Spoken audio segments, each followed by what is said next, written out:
Hello and welcome to SCP Unlimited. I am co-host Mason. This is Weldon, and today we'll be reading SCP-426. It's a Euclid.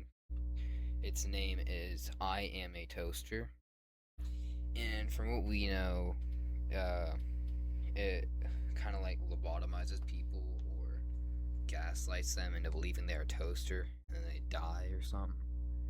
I don't know. Well, do we just want to jump right into it? why not? Let's go. Alright. Special containment creatures. Procedures.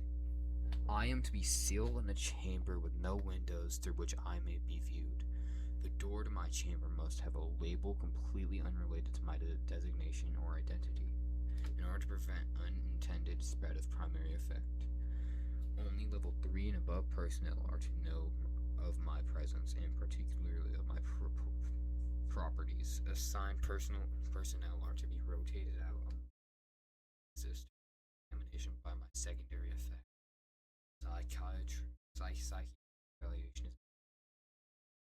If personnel are unaffected, they may be assigned to no less than 4 months after their last rotation. Any affected personnel are to be given a Class C amnestic and transferred to a different site. Hello, I am SCP-426. I must be introduced this way in order to prevent ambiguity. I am an ordinary toaster, able to toast bread when supplied with electricity. However, when any human being mentions me, they inadvertently refer to me in a first person, despite all attempts. There is yet to be a way to speak or write about me in the third person. When in continuous presence for over 2 months, individuals begin to identify themselves as a toaster. Unless forcibly restrained, these people will ultimately harm themselves in their attempts to emulate my standard functions. I was discovered in the home of the family after the gruesome deaths of the 3 of its members. I had been given to Mr. and Mrs. Redacted as a wedding gift. No card or any other identifying markings have been found on my box. Approximately 2 months after the family received me, fire crews were dispatched to the home due to an electrical fire. The younger Mrs.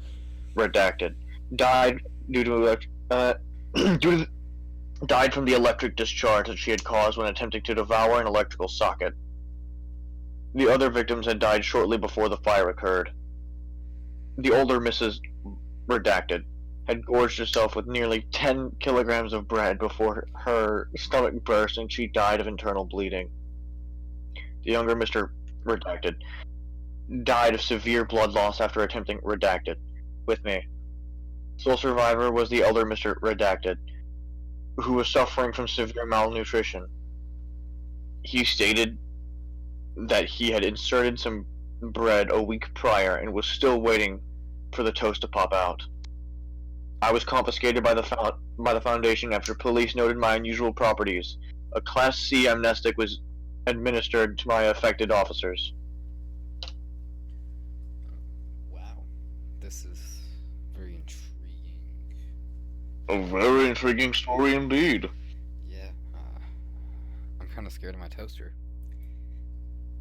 Yeah. I may have to throw mine in the bathtub. Experiment log 4261. Date redacted. Subject D-class personnel D426/1. Procedure D/426/1 was asked to describe what he believed was contained in my chamber. He was not informed about my identity or properties. D4261 stated, I'm probably some huge monster holed up in there. That's what you guys have all over the place, right? D4261 remained oblivious to his use of the first person pronoun. Oh. Whoa.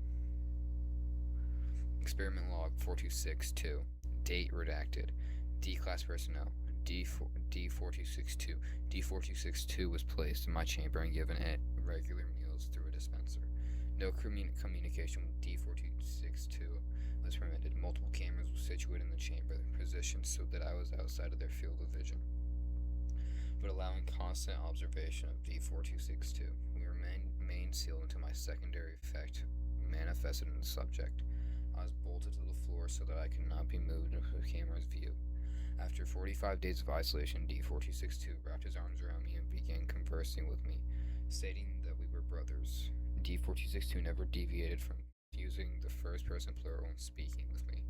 Subject was terminated 1 hour after this event. It is theorized that isolation accelerated the progression of my secondary effect.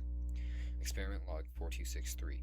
Date redacted. Subject D-class personnel D-class 4263. A screw was removed from me and showed a D through 4263. Was asked to describe it. D4263 was not informed about my identity or properties. 4263 referred to it as my screw, consistent with experiment 4261. The subject was oblivious of his use of the first person in his description. This suggests that even if I were to strip my effects, would still be inherent in my remains. Experiment log 4264. Date redacted. Subject D-class personnel D4264 procedure. D4264 was placed in isolation in a cell adjacent to my chamber to be observed until my secondary effect manifests. No effects appeared. D4264 was terminated 90 days after the start of the experiment. Thank God there's some limits to my effects. A lot of us were really starting to get worried about me. Dr. C redacted. Wow. Well, what do you know? This episode ended in the devastation of my balls. What? You heard me. Okay, so I think that I'm a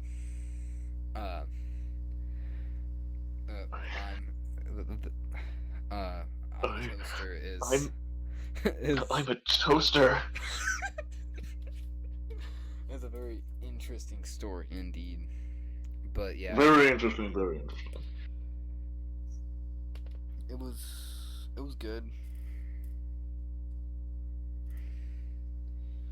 I liked the descriptions of how it turned the family into toasters. Or not Indeed, into toasters, very into believing they were descriptive. toasters. And they ate a lot of bread.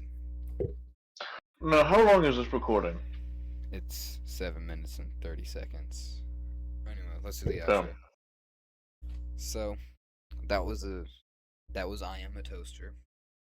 Very intriguing. I am a toaster and I removed my balls. Okay. Anyway, thank you for listening to the SCP Unlimited.